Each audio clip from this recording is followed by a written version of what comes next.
Hello, you beautiful legends, and welcome to Blunt Force Healing Podcast. This is episode number 719, if I remember correctly.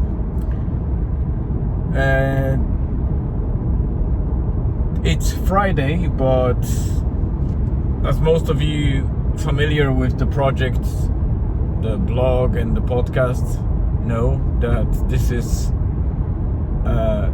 this number 719 means that it's a consecutive day of blogging and podcasting. So there was 790 days without any day off or hiccup.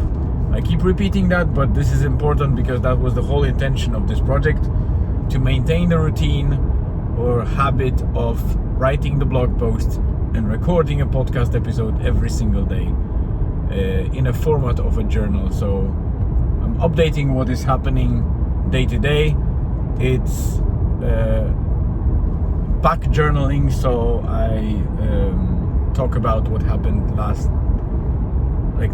on the previous day, and there is quite a bit to unpack, even though I wasn't expecting yesterday to be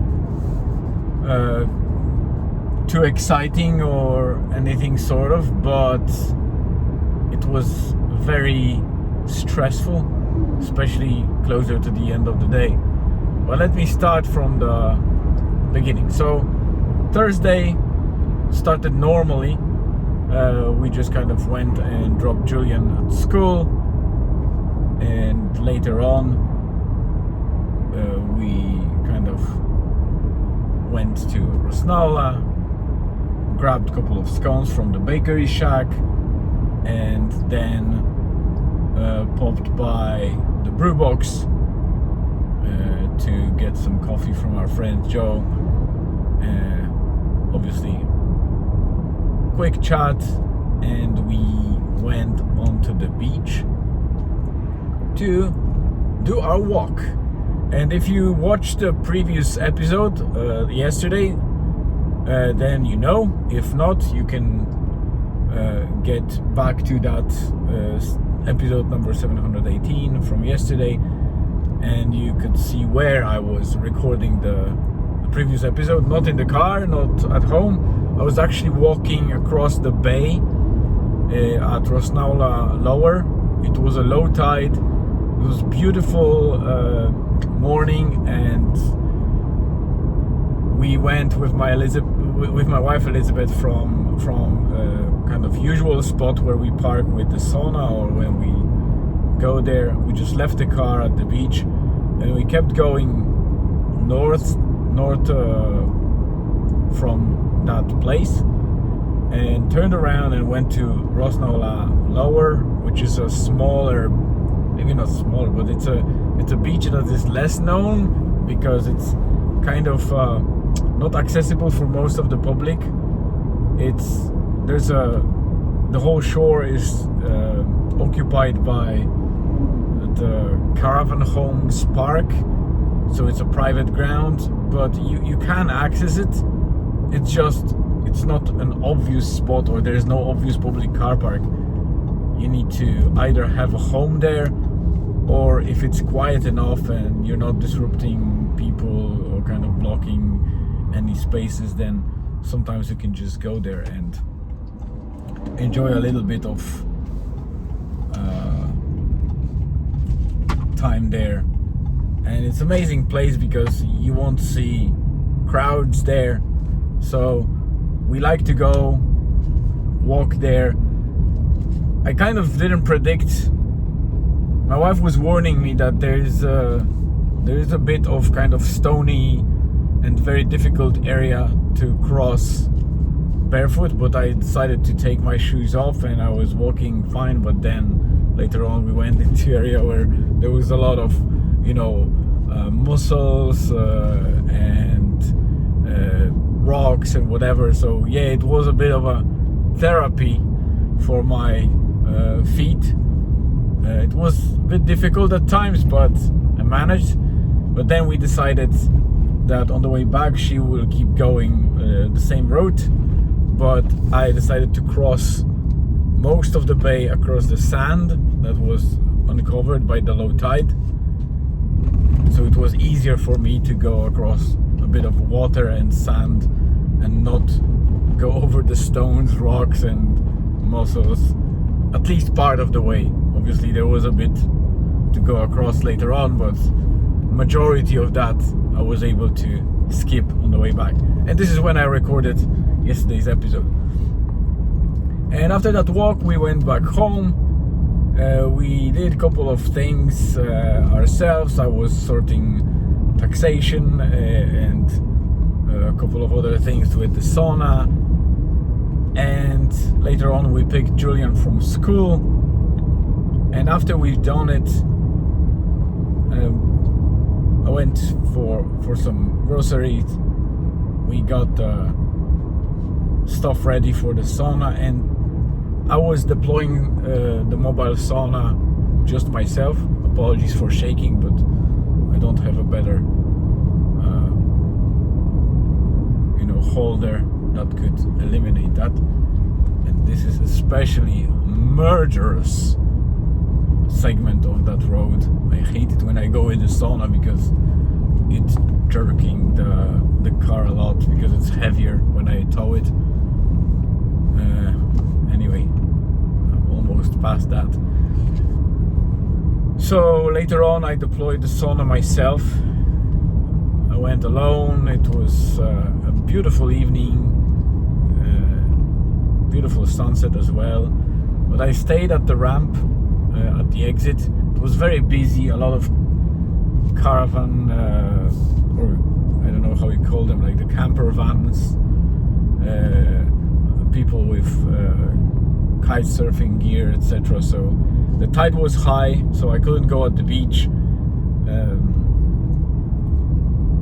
The ramp was packed, so I was standing in a very inconvenient spot. Fortunately or not, there was no bookings for the early stage, so I was able to clean up the sauna, heat it up properly and stay there a bit. And then when the first booking came in, I decided that I might be able to go at the beach. It was the last 15 or 20 minutes of the tide coming in, and I knew it won't go very high. So I drove down to the beach, and this is where the stressful part started. I just went off the ramp a little bit into the softer sand, parallel to the shore, quite close to the water, but far enough to not be touched by the tide. And as I stopped and decided to move a little bit the sauna, I started, I don't know how you call it in English, busking, I don't know what the word is, but basically my wheels started spinning in place and digging a bit of sand. So I knew that I'm in a bad scenario, because if I keep trying doing it, I will dig myself a hole, and that beach is known from people getting stuck in the sand. So the only option was to try a trick with the floor mats. So I took the floor mats of the car, stuck them on the wheels, and prayed that I will get some grip. It didn't help initially, so I detached the sauna, because sauna was safe. Sauna wasn't dug in the sand, so I decided to get the weight off the car and detach the sauna, let people in, and try to just get out with the car, and the car should handle it.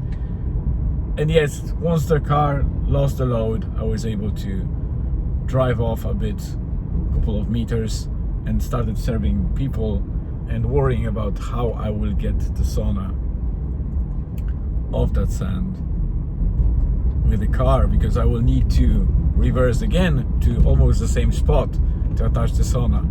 And because the sand was already soft from my wheels, it would be very hard to achieve any better outcome later on. But after I served a couple of people, there were a couple of bookings. It was very nice, and after everyone was sorted, I closed the sauna and started the Operation Escape. And I decided to drive a car a little bit in an angle or over the closer to the harder sand, because tide was already going out, and see if I can use the mats and not dug myself too much and get that car out with the sauna. And it was then when I started connecting the hitch and the tow bar, and I saw sparks, because it was already getting dark, and I saw sparks that coming there. So I knew that there's something wrong, and I tried to detach the plug and everything and do that again, and suddenly there was like a short circuit and my lights blew off. So not only I had a sauna that I need to dug out of the sand, but also I blew my lights off, and I didn't know what happened, because I didn't know if it's just the bulbs that went out, or was it something more serious. And it turned out that it's something not solvable on site. So I focused on getting sauna first up the ramp to the road and sort the lights later. So I did that. I was able to jerk it strong enough. I still spun the wheels quite a lot. All the mats were dirty, but managed to do it and get off of it. And afterwards I went back to the beach with the torch, or in the light in my phone, to find the mats, because obviously the mats went somewhere in the sand. They were slightly dug into the sand, but I found them. Obviously they're dirty, I need to clean them up, but they saved my life. Well, not my life literally, but they saved me a lot of hassle. But then when I went up the ramp, I had to sort out the lights, and I didn't know what happened. I checked all the possible lights, and it turned out that hazard lights work, which was great, because I could use hazard lights in the dark and safely come back home. So we are back at the beach. I was driving without brake lights, well, with one brake light really, but I did disconnected completely the trailer to avoid that shorting anymore. So I literally drove without lights just to get to the beach, because it's bright and nice and sunny. So I was using the hard shoulder, so the side of the road, to travel to Rasnala. And so far so good, but about it I will be talking tomorrow. I still need to find some electrician and somebody to check that, because I suspect it might be something more serious than I thought. So that's it for today. Thank you very much for being here. I hope you have a great rest of the day, afternoon, evening, wherever you are. Stay tuned for more updates about the trailer and my struggles over the weekend, and see you in the next episode.